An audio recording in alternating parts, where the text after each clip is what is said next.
Greetings,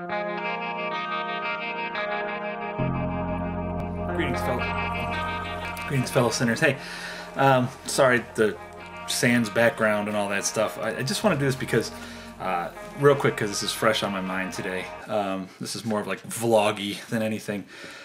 I want to share a story with you guys about what happened to me today and over the past few months, and get your opinion on it. Maybe some of you are lawyers or whatever can tell me, what I did wrong. I decided to fight a speeding ticket that was issued in error. Not in error, but the speed that the officer said I was going was way off. The speed limit, the posted speed limit was 65.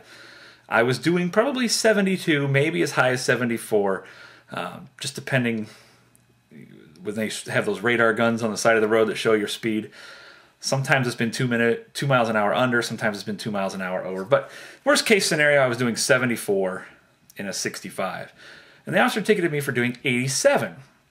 Conveniently, because anything over 85, the fine is higher and the court costs are higher. So, like most people, I thought, well, I'll just mail in my payment or whatever, because I actually was speeding. But I was always told, not always told, but I always heard that you should plead not guilty and then let the prosecutor offer you something, because they don't want to go to court. It's supposedly a waste of their time as well. Let them offer you something to plead to so they get a win on their record, and it saves you on your car insurance and whatever. So I decided to do that. I went and pled not guilty. They set up a pretrial meeting with the prosecutor, and I met with them. And what made me sure that I wanted to go to court and fight this was this prosecutor. He was like the most unfriendly, the least people person you'd ever want to meet. And keep in mind, we're talking about traffic court. We're not talking about like a prosecutor that has to deal with, hardened criminals and drug traffickers and all. This is just a traffic court prosecutor. So we go there, and he says, so you don't want to plead guilty, huh, to 87 and 65? I said, no, sir, I wasn't doing 87 and 65. Well, my officer says you were. I said, well, sir, maybe your officer made a mistake. Maybe, I didn't know what happened. I don't know where he got that number. It was on a freeway. Like, maybe somebody made a mistake somewhere. If you want to amend it to saying that I was doing 72 or 74 and a 65, I'll plead guilty to that. We can all go about our merry way. And he looks at me, well, I don't want to do that. I says, I don't know, because it's the truth. He says, oh, it's pretty easy to see who's being dishonest here. That's what he says to me. I said, excuse me? And he says, that's, you know what? I'll see you in court. You'll get a notice about when your trial's coming. So, okay. Fine. You know what? You want to fight? Let's fight. So I went online, YouTube. I went on the Ohio traffic courts, and because I live in Ohio, and this happened in Ohio. I checked out a bunch of... it's called, when you represent yourself in court, it's called pro se. I checked out a bunch of things on how to represent yourself pro se, following procedures and stuff like that. And I got myself pretty prepared. One thing that I found was that in Ohio traffic laws, a police officer or emergency vehicle is not allowed to break posted traffic laws or any traffic laws without their emergency signals, their emergency lights, and a siren on. And the siren has to be audible from 500 feet, and the signals, the flashing lights, have to be visible from 500 feet on a clear day. Where I was, how can I explain this? I was on a freeway, and I was coming around a bend, and they hide. This was a 4-lane freeway, but it was divided. They had like a 25-ish foot median right there, where the officers, can sit there and park, watch for you to come around this bend, radar as you're coming around it or whatever. And it's actually kind of downhill. Not really bad, but it's a bit of a grade downhill. And then, okay, so I pass him, and as soon as I see any police officer, I'm sure we all do this, you check your speed. You look at your speed just to make sure, And I looked, and that's when I saw 72.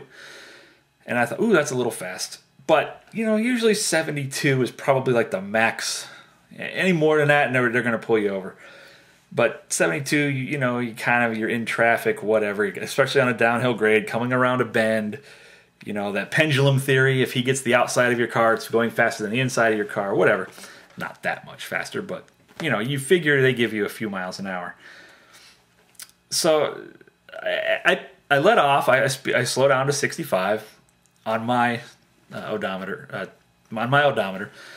I pass him. A few seconds go by, and I was like, oh, whew, he's not pulling out. Well, I look up one more time, and here he is pulling out. And I thought, well, there's other cars. Maybe he's not trying to get to me. He weaves in and out and gets up behind me and right on my tail. I mean, right on me. Had I decided to be a jerk and hit the brakes, I doubt he could have stopped. He would have rear-ended me. But he gets right up on me, and probably 20 to 30 seconds, it might have even been longer, but let's say 30 seconds later, he turns on his lights and I pull over. He comes out and he says, he comes up to the car and he says, can I ask what your hurry is, sir? And I was like, I'm not in a hurry. It's Friday night, it's 6:30, I'm heading home. And I'm on the main drag, the main highway between Youngstown and Akron. This is I-76. And it's just a long, straight, a few curves, but up and downs, but fairly straight, fairly wide freeway. 2 lanes is enough for the traffic. It's never, hardly ever congested there unless there's a bad accident. It's not like I was weaving in and out of traffic, passing everybody up. I went. Okay, I was going with traffic, I thought. I mean, that's not an excuse. I'm not making an excuse. That's just a reason, not an excuse. I shouldn't have been speeding. I admit that. Okay, so back to what I did find out was that, he's not allowed to speed. But obviously, to weave in and out of traffic and to catch up to me, especially after waiting so many seconds to pull out, then weaving in and out of traffic, he broke one of the laws of Ohio's revised code that says emergency vehicles can't do this. So, long story short, we get to court this morning, to this trial. As I go into the doors, you have to check in at the desk, and they make you sit down on these uncomfortable benches. And the officer happens to walk in shortly after me, and he's really, really tall. He was probably 6'5", and I mean, he was built. He's got his chest all puffed out. He looks down at me, and he says, so you're really going to fight this, huh? And I looked up, and I was like, well, yeah, why not? And he just kind of looked away. And so, I don't like the idea of being intimidated. I don't like the idea of somebody thinking they have the upper hand on me, so I stood up. And he what are you standing up for? I was like, well, I just don't like the way you're looking down at me. I'm sorry, I just don't. And he walks away, walks into the prosecutor's office, right? And a half hour later, a prosecutor's assistant comes out, takes me over to a little room, says, hey, you sure you don't want to plead guilty to this? It's only a $25 fine and court costs, and you're out of here. I says, no. I said, unless you're willing to amend the ticket to what I was doing, 72, 74, unless you're willing to amend it, no, I think we go to trial and we let the judge decide. And he just kind of laughed at me, and he says, that laser detectors are the most accurate, and he gives me his whole speech.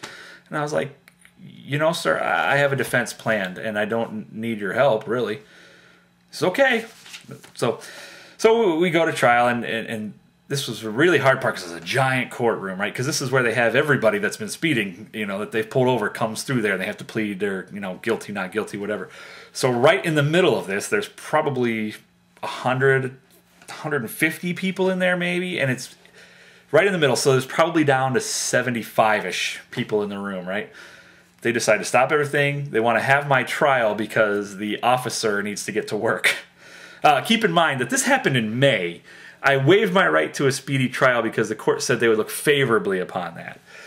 They give me some spiel about being backlogged or whatever. So I waived my right to a speedy trial, and then I let them reschedule the stupid thing twice. So tomorrow will be 5 months to the day of the actual incident.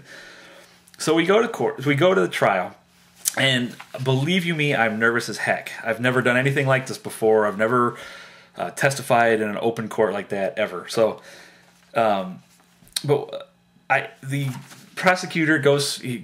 It's really informal. I expected, to have opening statements, then they call witnesses, and then the prosecution rests, and the defense calls witnesses, and then defense rests, and then you give your closing statements, closing arguments, and then move on from there. Not how it works at all. First thing they did was say, all right, we're going to call this trial to order. The officer steps on the stage. They swear him in. They didn't even ask if I was okay with him going first or anything like that. They swear him in. The prosecutor starts asking questions.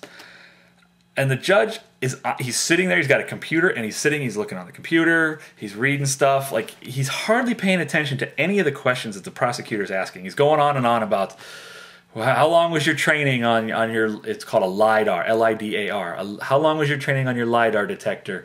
What are the specifications? How far away is it accurate? When was it last calibrated? And are you responsible for the calibration? Who does the calibration? And he says, and was the unit malfunctioning that day? So once he said that, I decided, I'm going to start objecting to all kinds of crap, because how would this guy know if the unit's malfunctioning? I mean, your television at home could be malfunctioning. As long as you're still getting a picture, you really don't care. You know what I mean? As long as he's still getting a radar gun that says 87 miles an hour, what does he care? And he's not going to check for malfunctions. He's not going to calibrate it every single second, So I started objecting. And the judge is like, at first he's like, he points to the prosecutor. He's like, tell him how he should ask it. And I'm like, why do I got to tell him? I object to, he's not an expert. He's not an expert. He can't tell me anything about, he cannot confess to know anything about this laser radar detector other than how to use it. It's like, I know where to put gas in my car, but I'm not an expert on gas tanks, okay? That kind of thing. So I started objecting, and then pretty soon then I start getting overruled because I'm just objecting to everything. Well, okay, so if I sit there and I shut up and my turn comes around and I start questioning the officer on the procedure. I said, did you use your emergency procedures? Yes. And did your emergency procedures include catching up to me from a dead stop after I had passed you at 65 miles an hour? Yes. At what point did you turn on your sirens? After I caught up to you. Are you aware that that's against section 4511.021 of the Ohio Revised Code? No, I was not aware of that. I said, but you were pretty well versed on, issuing me a section speeding violation, section 4511.02 of the Ohio Revised Code. You didn't have a problem with that. I said, sir, since you had to speed to catch up to me, and it's your job to make sure that the people of Ohio are safe, why did you show bias? What do you mean, sir? I said, well, you issued me a speeding ticket, but you didn't issue yourself one when you witnessed yourself speeding. The judge interjects right then and says, this trial is about you, not about him. And I said, excuse me, sir, I don't remember asking. I said, you are supposed to be the trier of facts. I can call you to the witness stand if you would like to head to this testimony. And he just gave me a dumb look, and I knew right then, I was like, oh God, what did I just say that for? That was stupid. So anyways, so we go on, and basically this guy admits to screwing everything up. I asked him, did you shoot my car with you shot my car with your laser, right? Yes.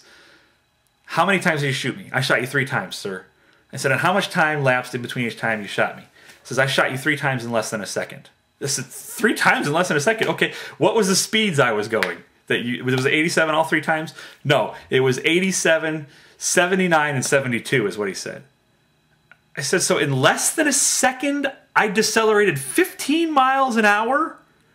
He says, yes, sir, that's possible. And stupid me, they forget calling a prosecutor for discovery. The traffic court, they could care less. They never returned my calls. I called the court bailiff. I